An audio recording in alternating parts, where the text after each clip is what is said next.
Assalamualaikum warahmatullahi wabarakatuh. Selamat datang kembali di channel saya, Tuti Handayani. Sebelumnya jangan lupa like dan subscribe-nya ya, agar tidak ketinggalan informasi yang terbaru. Pada hari ini di tema 7 muatan bahasa Indonesia, kita akan mempelajari materi subtema 3 teknologi komunikasi dan subtema 4 teknologi transportasi. Baiklah, sebelum memulai pembelajaran hari ini, kita awali dengan membaca basmalah bersama-sama. Bismillahirrahmanirrahim.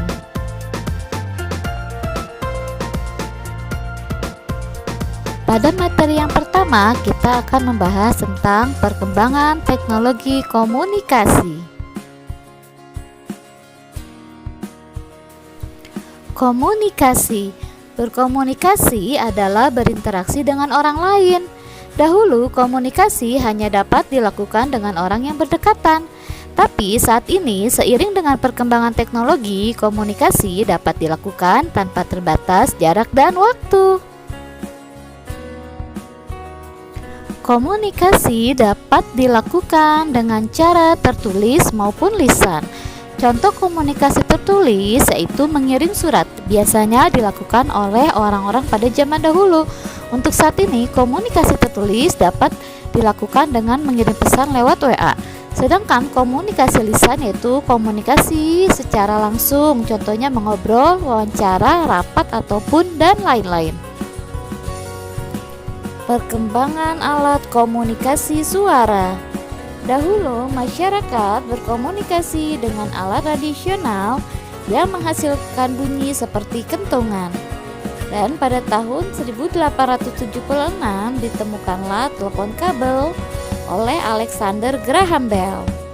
Dan pada tahun 1973, Martin Cooper mengembangkan telepon genggam yang dapat dibawa kemana-mana. Dan dengan perkembangan teknologi komunikasi, telepon genggam pun tidak hanya bisa untuk menelpon saja, tetapi juga dapat mengirim pesan dan dilengkapi internet.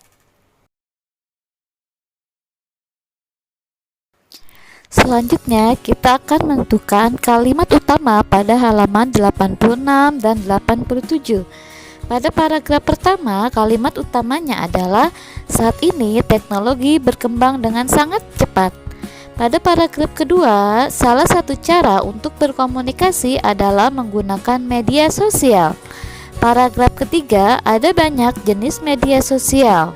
Dan pada paragraf keempat, kalimat utamanya adalah media sosial memiliki peran yang penting. Materi selanjutnya adalah perkembangan teknologi transportasi.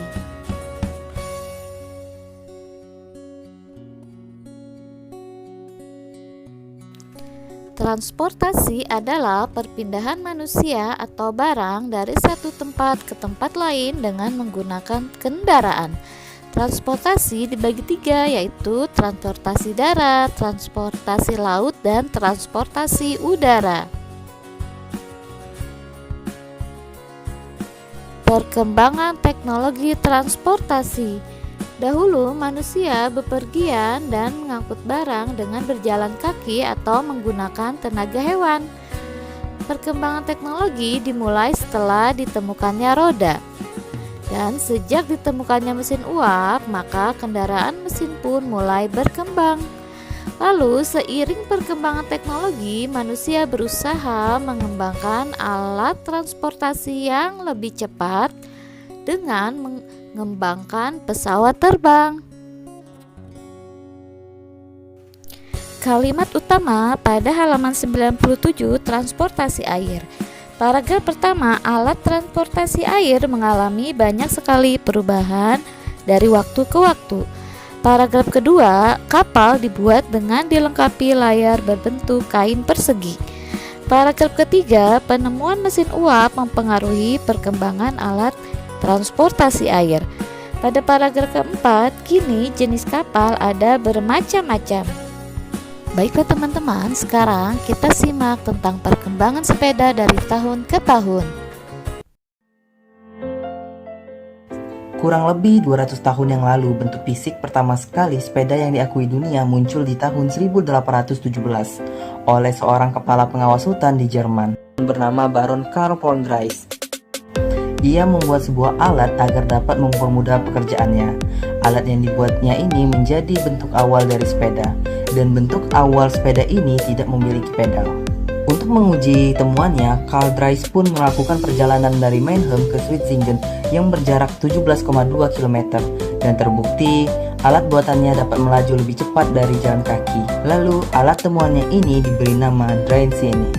1 tahun kemudian, ia mematenkan produk temuannya, serta mengganti nama temuannya menjadi velocipede. Ia juga menerima gelar kehormatan Profesor Mekanika atas temuannya ini. Kita lanjut ke tahun 1839. Seorang pandai besi dari Skotlandia bernama Kirkpatrick Macmillan berhasil mengembangkan sebuah pedal penggerak roda. Prinsip pedalnya ini mirip dengan penggerak kereta uap. Ia juga menambahkan tongkat kemudi atau yang dikenal stang. Lalu di tahun 1860-an, inovasi sepeda di tahun ini banyak perkembangan. Orang-orang yang berpengaruh diantaranya Pierre Mackhauss, seorang pandai besi bersama anaknya Ernest Mackhauss, dan juga partnernya Pierre Lallemand dari Prancis. Mereka menyempurnakan sepeda, mulai dengan menyempurnakan pedal sepeda dan memberikan pemberat engkol agar sepeda dapat melaju lebih stabil, serta memberikan juga fungsi rem. Mereka pun mulai mengganti material kayu dengan material besi. Bahkan mereka juga memodifikasi bentuk sepeda dengan membuat roda depan lebih besar daripada roda belakang. Penyempurnaan pun terus berlangsung. Di tahun 1865, Pierre Lallemand memperkuat roda dengan memberikan lingkaran besi di sekitarannya, atau yang lebih kita kenal dengan velg. Desain sepeda saat itu menggunakan rangka dan roda besi dengan kondisi jalanan yang berbatu, serta belum ditemukannya per, sering membuat sakit punggung para penggunanya. Sehingga di zaman tersebut, sepeda disebut juga dengan penggoyang tulang atau bone shaker. 3 tahun kemudian, di tahun 1868, James Moore mengganti ban sepeda dengan material karet dan menambahkan ball bearing pada sepeda yang membuat sepeda lebih nyaman untuk dipakai dan lebih mudah untuk mengayuh sepeda. Di tahun ini juga perlombaan sepeda pertama kali diadakan, dengan James Moore juga menjadi orang yang pertama yang memenangkan perlombaan sepeda tersebut. Terbukti dengan menggunakan kombinasi roda depan lebih besar daripada roda belakang dapat membuat sepeda melaju lebih cepat. Di tahun 1870, James Starley dari Inggris membuat sepeda dengan roda depan yang sangat besar. Sepeda Pak James Starley ini dikenal dengan penny farthing atau high wheeler. Dengan roda yang sangat besar ini membuat pengendara dapat berjalan lebih jauh, lebih cepat, dan bahkan lebih beresiko untuk menyakitkan diri sendiri. Tapi model jenis ini sangat populer di masa itu, sehingga James Starley memproduksi massal sepeda buatannya ini, lalu menuai kesuksesan. Dengan kesuksesannya ini, James Starley pun dijuluki sebagai bapak dari industri sepeda. Perkembangan industri sepeda pun terus berlanjut. Di tahun 1874, Haji Lawson membuat sepeda yang pertama kali menggunakan rantai, dan juga sepeda ini lebih aman daripada sepeda dengan bentuk sebelumnya. Hal ini dikarenakan sepeda buatan Lawson dapat membuat kaki si pengendara menyentuh permukaan tanah dan lebih mudah untuk berhenti ataupun turun dari sepeda. Karena faktor keamanan ini, sepeda ini pun disebut dengan safety bike. Melihat desain yang lebih aman, John James Starley di tahun 1885 mengenalkan Rover, sebuah safety bike yang lebih inovatif dari segi desain, mekanisme penggerak, serta menggunakan roda depan dan belakang yang memiliki ukuran yang sama. Penggunaan desain roda seperti itu dapat membuat pengguna lebih stabil saat berkendara. Desain John James Starley ini juga dilengkapi dengan berbagai unsur yang dimiliki sepeda modern, dan konsep desain inilah yang dipakai terus hingga saat ini.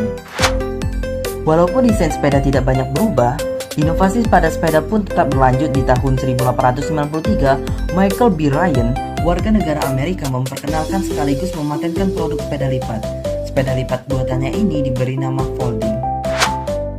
Lalu, pernah inovasi sepeda di tahun 1896, seorang kebangsaan Prancis lagi-lagi berinovasi terhadap bentuk sepeda. Bentuk sepeda ini memungkinkan pengendara dapat duduk bersandar atau bahkan dengan posisi rebahan. Model sepeda ini dibuat oleh Charles Monchhead, dan sepeda rebahannya ini diberi nama Rucumben. Memasuki tahun 1900, sepeda berjenis low ride sangat populer di masyarakat hingga 50 tahun ke depan. Modifikasi dari bentuk lowride ini pun menghasilkan jenis sepeda baru yang dikenal dengan BMX, Bicycle Motocross, yang mulai diperkenalkan di tahun 1960-an. Kemudian di tahun 1970, sepeda yang dikhususkan untuk medan gunung pertama kali dikenalkan oleh pesepeda di perbukitan San Francisco. Sepeda gunung ini memiliki mekanisme perpindahan gear untuk mengatur kecepatan bersepeda, dan rangka dari sepeda ini dibuat lebih ringan. Di tahun 1977, sepeda fiksi pun diperkenalkan dengan prinsip sepeda menggunakan sistem fixed gear atau gear mati. Sepeda jenis ini menggunakan desain rangka sepeda balap tanpa mekanisme perpindahan gear dan juga tanpa menggunakan rem. Melompat ke tahun 2016, inovasi sepeda pun terjadi lagi. Kali ini pedal sepeda pun dihilangkan, digantikan dengan mengkombinasikan sepeda dan alat olahraga treadmill. Sepeda tersebut disebut dengan low pipit. Low pipit ini masih berkembang di negara Eropa. Kurang lebih seperti itulah perjalanan panjang dari sejarah dan perkembangan sepeda dari masa ke masa. Perlu kita ketahui bahwa bersepeda memiliki banyak dampak positif bagi diri kita sendiri maupun lingkungan. Oleh karena itu, harapannya tren sepeda ini suatu hari jangan hilang begitu saja. Semoga kedepannya masyarakat Indonesia membiasakan diri bersepeda.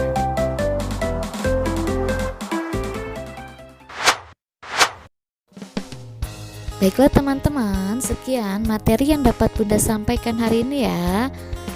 Bunda ucapkan terima kasih. Wassalamualaikum.